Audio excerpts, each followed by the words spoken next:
જય શ્રી કૃષ્ણ મિત્રો, આ વિડીયોમાં સાંભળશું ચૈત્રી નવરાત્રિનું મહાત્મ્ય, પૂજન વિધિ, ઘટ સ્થાપન કેવી રીતે કરવું, આ વખતે માતાજી કયા વાહન પર સવાર થઈને આવે છે, શું છે તેના સંકેત અને નવરાત્રિના 9 દિવસ કયા ઉપાયો કરવા તથા ચૈત્રી નવરાત્રિની કથા વાર્તા આ વિડીયોમાં સાંભળશું।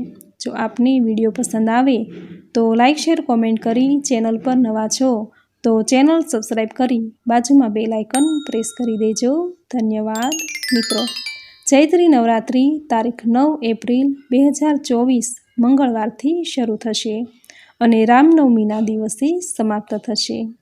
પંચાંગ અનુસાર જોઈએ તો ચૈત્ર માસની સુદ પક્ષની એકમની તિથિ શરૂ થાય છે તારીખ 8 એપ્રિલ રાત્રે 11:50 આમ ઉદયા તિથિ અનુસાર જોઈએ તો નવરાત્રિનું વ્રત ઘટ સ્થાપન કરવાનું રહેશે તારીખ 9 એપ્રિલ 2024 મંગળવારે તથા આ વર્ષે ચૈત્રી નવરાત્રિમાં મા દુર્ગાનું આગમન ઘોડા પર થશે। કહેવાય છે કે જ્યારે માની સવારી ઘોડા પર હોય તો તેને શુભ સંકેત માનવામાં નથી આવતો।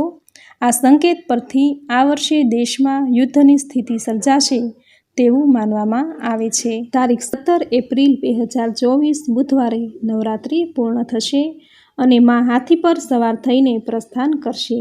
કહેવાય છે કે જ્યારે મા હાથી પર સવાર થઈને પ્રસ્થાન કરે છે તો તેને શુભ સંકેત કહેવામાં આવે છે। મિત્રો, આ વર્ષે તિથિની કોઈ વધઘટ નથી તથા પ્રથમ નોરતે અમૃત સિદ્ધિ યોગનો શુભ સંયોગ છે। 8મા નોરતે પુષ્ય નક્ષત્ર છે। આ યોગ અને પુષ્ય નક્ષત્રના શુભ સંયોગમાં આવી રહેલી નવરાત્રિ ખૂબ જ શુભ ફળ આપનારી છે। પૂરી શ્રદ્ધા અને ભક્તિથી કરેલી માની પૂજા, પ્રાર્થના, સ્તુતિ ખૂબ જ શુભ ફળ આપનારી છે। મિત્રો, હવે જોઈએ કે નવરાત્રિના પહેલા દિવસે ઘટ સ્થાપન કરવાનું શુભ મુહૂર્ત કયું છે। તો બપોરે 11:15 થી 2 કલાક સુધીનું ચોઘડિયું લાભ છે। આ દરમિયાન માની પૂજા માટે ઘટ સ્થાપન કરવું, માની સ્થાપના કરવી, યંત્રની સ્થાપના કરવી એ અતિ ઉત્તમ છે। મિત્રો, નવરાત્રિના આ 9 દિવસ જો તમે માની સ્થાપના પૂજા કરી ઓમ ઐં હ્રીમ ક્લીમ ચામુંડા વિચ્ચેય નમઃ આ મંત્રનો જો જપ કરશો તો માની અપાર કૃપા પ્રાપ્ત થશે, સિદ્ધિ પ્રાપ્ત થશે, મનની દરેક મનોકામના પૂર્ણ થશે। નવરાત્રિમાં આ મંત્ર જપની 11 અથવા 21 માળા કરવી એ ખૂબ જ શુભ છે, મનોકામના પૂર્ણ કરનારી છે તથા નવરાત્રિ દરમિયાન શ્રી સૂક્તના પાઠ કરવા, કનકધારા સ્તોત્રના પાઠ કરવા વગેરે પાઠ કરવાથી મા લક્ષ્મી પ્રસન્ન થશે તથા આ નવરાત્રિ ચૈત્ર માસમાં આવે છે। ચૈત્ર માસમાં ભગવાન શ્રી રામનો જન્મ થયો હતો, આથી આ નવરાત્રિ દરમિયાન રામચરિતમાનસ સુંદરકાંડના પાઠ પણ કરી શકાય કે જે કરવાથી ઘરમાં વાસ્તુદોષ હશે તો તે દૂર થશે, ઘરની નકારાત્મકતા દૂર થશે, ઘરમાં સુખ શાંતિ ભર્યું વાતાવરણ બની રહેશે। ચૈત્રી નવરાત્રિના આ 9 દિવસ મા જગદંબાના 9 સ્વરૂપની પૂજા કરાય છે। નવરાત્રિના પ્રથમ દિવસે મા શૈલપુત્રીની પૂજા કરાય છે, ઘટ સ્થાપન કરાય છે, અખંડ દીપ પ્રગટાવાય છે તથા જુવારા વાવવાનું પણ ખૂબ જ મહત્વ છે।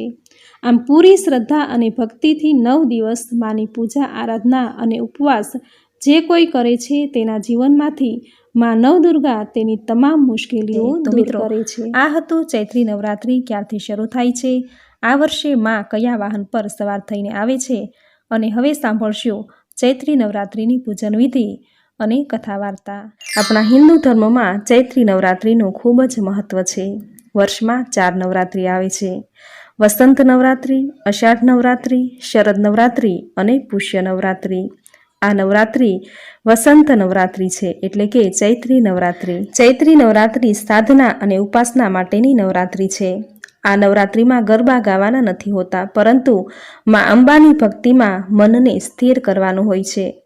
ચૈત્રી નવરાત્રિમાં 9 દિવસ દરમિયાન જો પૂરી શ્રદ્ધા અને ભક્તિથી શક્તિની ભક્તિ કરવામાં આવે તો ભક્તને અનેક ગણું ફળ પ્રાપ્ત થાય છે। આપણે ત્યાં કહેવત છે કે જે કરે ચૈત્રી તે જાય તરી અને જ્યાં થાય ચૈત્રી ત્યાં આવે મૈત્રી। આ નવરાત્રિમાં જે કોઈ ભક્ત 9 દિવસ વિધિ વિધાનથી મા દુર્ગાના 9 સ્વરૂપોનું પૂજન કરે છે તેમની દરેક મનોકામના પૂર્ણ થાય છે.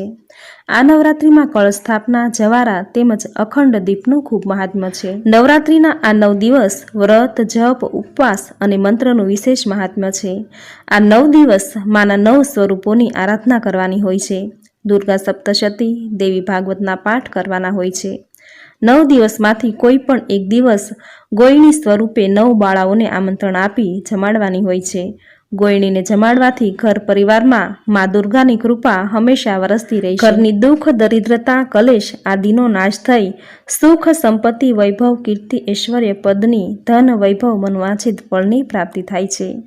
આ નવરાત્રિના વ્રતની સ્થાપના માટે સૌપ્રથમ કળશની સ્થાપના કરવાની હોય છે. સ્થાપના માટે નવરાત્રિના પહેલા દિવસે કોઈ પણ સમયે અનુકૂળતા અનુસાર કળશ સ્થાપન કરી શકાય છે, કારણ કે માની આરાધના કરવા માટે તેના બાળુડાઓ માટે કોઈ પણ સમય શુભ જ હોય છે. કળશ સ્થાપન કરતા પહેલા ઘરને સ્વચ્છ કરવું. જે જગ્યાએ કળશ સ્થાપના કરવાની હોય એ જગ્યાને સ્વચ્છ પવિત્ર કરી કુમકુમથી શુભ સ્વસ્તિક બનાવવું. લાકડાનું બાજટ કે પાટલો ઢાળવો. સોના, ચાંદી, પિત્તળ, ત્રાંબા અથવા માટીના કળશની સ્થાપના કરવી. કળશમાં શુદ્ધ જળ ભરી તેમાં ગંગાજળ ઉમેરી અબીલ, ગુલાલ, અક્ષત, પુષ્પ અર્પણ કરી તેના પર આસોપાલો કે આંબાના પાન મૂકી શ્રીફળ મૂકવું. ઘઉં, ચોખા કે જુવારની ઢગલી કરી કળશ સ્થાપન કરવું. ઓમ દીપો જ્યોતિ પરબ્રહ્મ દીપો જ્યોતિ જનાર્દન દિયો હરતું મંત્ર બોલી અખંડ દીપ પ્રગટાવો. દેવી દુર્ગાની મૂર્તિ કે ફોટો મૂકી કંકુ, ચોખા, પુષ્પ, ચૂંદડી ચડાવી પૂજા કરવી. મા દુર્ગાની ફોટો કે મૂર્તિ ન હોય તો મા અંબાની મૂર્તિ મૂકવી. જો એ પણ ન હોય તો કુળદેવીની ફોટો કે મૂર્તિની પૂજા કરવી. માની મૂર્તિની ડાબી બાજુ શ્રી ગણેશની મૂર્તિ મૂકી પૂજા કરવી. પૂજા સ્થળના ઉત્તર પૂર્વ ભાગમાં નદી કે ખેતરની રેતીનો ઢગલો કરવો અથવા ટોપલીમાં ભરી ઓમ ભૂમાય નમઃ મંત્ર બોલી પૃથ્વી પરના 7 પ્રકારના અનાજ રોપવા. શુદ્ધ જળ કે ગંગાજળ રેડી જવારા વાવી પૂજા કરવી. આ રીતે પૂરી શ્રદ્ધા અને ભક્તિથી પૂજા કરવાથી જીવનના દરેક અવરોધો દૂર થઈ જાય છે.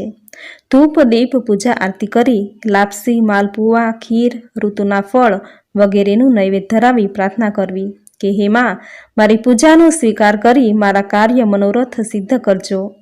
નવરાત્રિના 9 દિવસ માતાની પૂજા આરાધના કરી નૈવેદ્ય ધરાવવું. પુરુષ સૂક્ત, દુર્ગા સપ્તશતીના પાઠ કરવા. ઉપવાસ કે એકટાણું કરવું. જો બની શકે તો ચૈત્ર મહિનામાં મીઠા વગરનું ભોજન લેવું. હિન્દુ ધર્મમાં ચૈત્રી નવરાત્રિનું વિશેષ મહત્વ છે. ચૈત્રી નવરાત્રિને અતિ પવિત્ર માનવામાં આવી છે. આ નવરાત્રિમાં માના ગરબા નથી ગાવાના હોતા કે રમવાના નથી હોતા, પરંતુ ઘરે રહીને જ કળશ સ્થાપના કરીને ઘરના મંદિરમાં પૂજા અર્ચના કરીને તેમની આરાધના કરવાની હોય છે. નવરાત્રિના પહેલા 3 દિવસ માતા દુર્ગાને સમર્પિત છે. બીજા 3 દિવસ માતા લક્ષ્મીને સમર્પિત છે અને છેલ્લા 3 દિવસ જ્ઞાનની દેવી માતા સરસ્વતીને સમર્પિત છે. આ નવરાત્રિમાં કળશની અને અખંડ દીપ સ્થાપનાનું ખૂબ જ મહત્વ છે, જે બ્રહ્માંડનું પ્રતીક છે.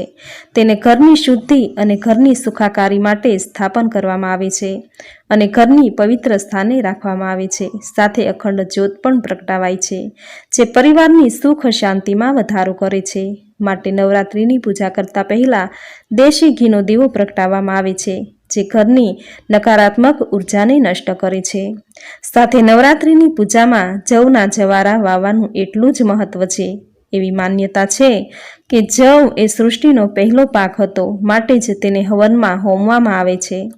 આ 9 દિવસ નવદુર્ગાને ભોગ કે પછી નિવેદ ધરવામાં આવે છે, જેમાં લાપસી, કડા, માલપુઆ, મિશ્રી, હલવો, ખીર, કેળા, મધ, નાળિયેર વગેરે પ્રસાદ તરીકે ધરવામાં આવે છે. આ 9 દિવસ દરમિયાન ઘરની સુખ, શાંતિ, સમૃદ્ધિ માટે સપ્તશતીના પાઠ કરવા ખૂબ જ શુભ માનવામાં આવે છે. આ 9 દિવસ દરમિયાન અલગ અલગ રંગના કપડાં પહેરવાથી શુભ ગતિની પ્રાપ્તિ થાય છે. આ નવરાત્રી દરમિયાન 9, 11 કે પછી 13 કન્યાઓનું પૂજન કરી મિષ્ટ અન્ન જમાડી શ્રૃંગારની વસ્તુ અર્પણ કરવાથી ઘરની દરિદ્રતાનો નાશ થાય છે. આ નવરાત્રી દરમિયાન વિશેષ અનુષ્ઠાનનું પાલન કરવું જોઈએ, જેમ કે જૂઠું બોલવું, કોઈની નિંદા કરવી, કોઈની સાથે કપટ કરવું એ ઘોર અપરાધ છે. ચૈત્રી નવરાત્રી શરૂ થતાં પહેલાં ઘરની સાફ સફાઈ કરી તેમજ નવરાત્રી દરમિયાન ઉપવાસ કરવો, કે પછી સાત્વિક ભોજન તેમજ સંયમપૂર્વક રહેવાથી માતા લક્ષ્મીની કૃપા જીવનમાં બની રહેશે અને ઘરમાં સુખ શાંતિભર્યું વાતાવરણ રહેશે। આપણા ધર્મશાસ્ત્રોમાં તેમજ આયુર્વેદમાં પણ કહેવાયું છે કે ચૈત્ર મહિનામાં લૂણ વગરનું એટલે કે મીઠા વગરનું ભોજન લેવું, જે સ્વાસ્થ્ય માટે ખૂબ જ હિતકારી છે। જો આખો મહિનો લૂણ વગરનું ભોજન ન લઈ શકાય તો મહિનાનો 1 દિવસ, 3 દિવસ, 5 દિવસ કે પછી મહિનાનો છેલ્લો દિવસ એટલે કે અમાસના દિવસે લૂણ વગરનું ભોજન લેવું। તેમજ ચૈત્ર મહિના દરમિયાન ઓખાહરણ સાંભળવાનું પણ ખૂબ જ મહાત્મ્ય છે। ચૈત્ર મહિનામાં ઓખાહરણ સાંભળવાથી ઘરના સભ્યોને આખું વર્ષ તાવ નથી આવતો, આથી ચૈત્ર મહિના દરમિયાન ઓખાહરણ જરૂર સાંભળવું। તો મિત્રો, આ હતું ચૈત્રી નવરાત્રિનું મહાત્મ્ય અને તેમની પૂજન વિધિ। આ નવરાત્રિ દરમિયાન જો કંઈ ન કરી શકો તો માત્ર સંયમિત જીવન જીવો અને સપ્તશતીના પાઠ કરો। એક અદ્વિતીય શક્તિ ચોક્કસ તમારી સુરક્ષા કવચ બનીને તમારી સાથે રહેશે। માની કૃપા તમારા જીવનમાં હંમેશા બની રહેશે। મિત્રો, ચૈત્રી નવરાત્રિ સાથે એક પૌરાણિક કથા જોડાયેલી છે, તો હવે સાંભળશું ચૈત્રી નવરાત્રિ સાથે જોડાયેલી પૌરાણિક કથા। દુશીબેગો નામના એક રાજાને સિંહે ફાડી ખાધા હતા। તે રાજાની જગ્યાએ તેમના પુત્ર સુદર્શનને ગાદી પર બેસાડવાના હતા। જો કે કૌશલાની આ ગાદી પર ઉજ્જૈન અને અલિંગાના રાજાની પણ નજર હતી। સુદર્શનને ગાદી મળે તેના વિરોધમાં અંદર લડાઈ થઈ। લડાઈના કારણે સુદર્શન જંગલમાં ભાગી જાય છે। ત્યાં જંગલમાં એક ઋષિને ત્યાં તે ક્લીમ મંત્ર શીખ્યો। આ મંત્રથી એક રાજાએ તેની કન્યા પરણાવી અને પછી આ સસરા જમાઈએ ભેગા મળીને કૌશલાની પોતાની ગાદી પાછી મેળવી હતી। સુદર્શનને પોતાનું રાજ્ય અને રાજગાદી મળ્યા બાદ તેઓ મા અંબાની ભક્તિમાં લીન રહેવા લાગ્યા।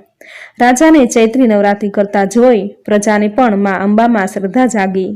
રાજા સુદર્શનને જણાવ્યું કે મને જંગલમાં જીવતો રાખનાર, રાજપાટ પાછા અપાવનાર અને સમૃદ્ધિભર્યું જીવન આપનાર એ માતા દુર્ગા છે।